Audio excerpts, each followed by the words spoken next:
Hello everyone, my name is McGilvray. How many massacres must happen before anything is done about the gun control crisis? How many school shootings, suicides, gang shootings, and assassinations have to take place? Why do we have to wait for a tragedy to occur before being able to take action in the first place? These are just a few of the most popular questions that have arisen during the Great Gun Control debate, which has only continued to get more intense as the tragedies pile up. This is what I wanted to talk to you about today, the importance of implementing more restrictive gun control laws. Whether we would like to admit it or not, this issue applies to all of us, especially in a time where it seems as if there's a new shooting reported on the news every other day. Over and over again, I have to watch the news and see the faces of innocent people who are brutally murdered.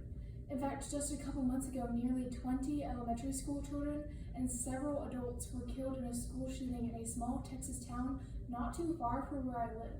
If that isn't terrifying, I don't know what is. What does our country come to if this is our new reality, where parents fear to drop their kids off at school every day? That is why I'm here today. I want to fight for new and improved laws that will help to forever transform this country.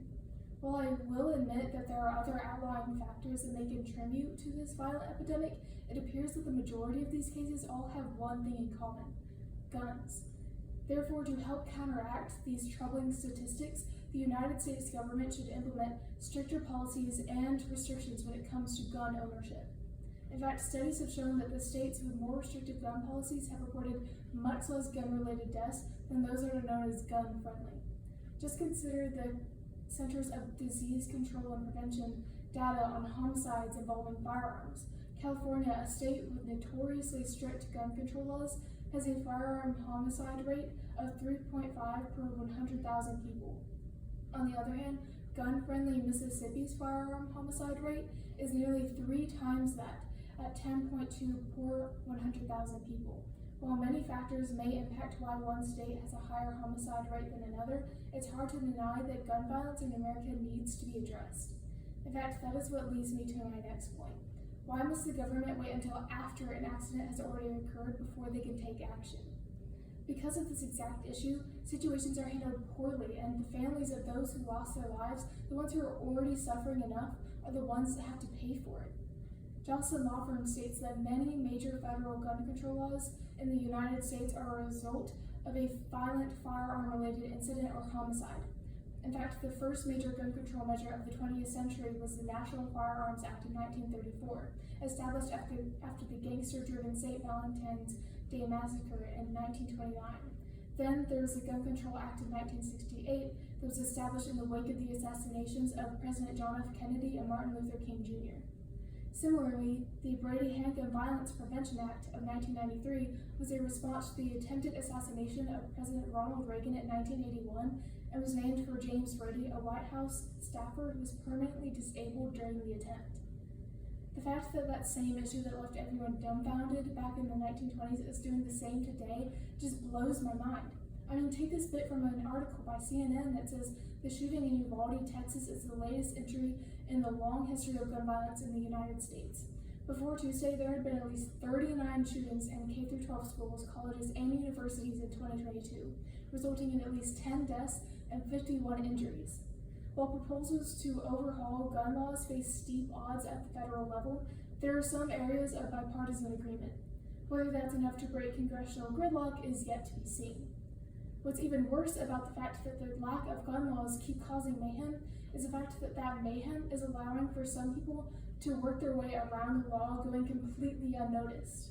CNN says this about the issue. A House-passed bill known as the Charleston loophole allows some licensed gun sales to go through before a required background check is done.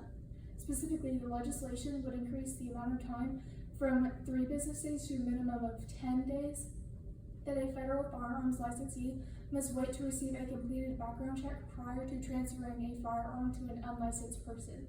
Using that loophole, a white gunman was able to legally purchase a firearm to kill 9 people at a historically black church in Charleston, South Carolina.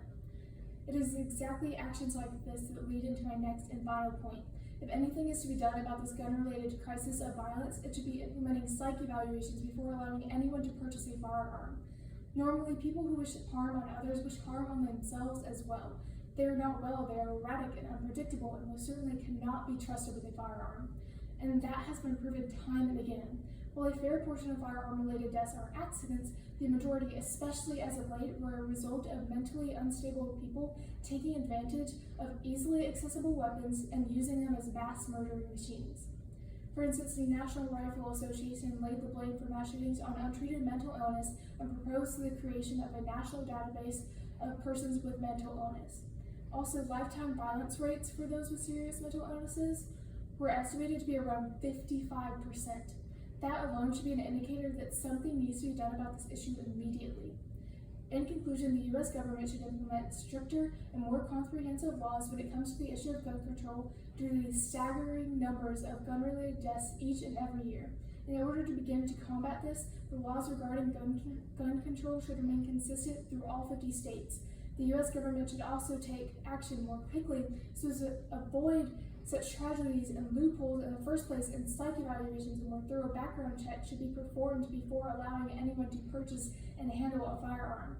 Please help me in this fight for real freedom, not the supposed freedom one thinks they have when there are no rules. What more people need to realize is that we are not free if we have to live in fear 24/7.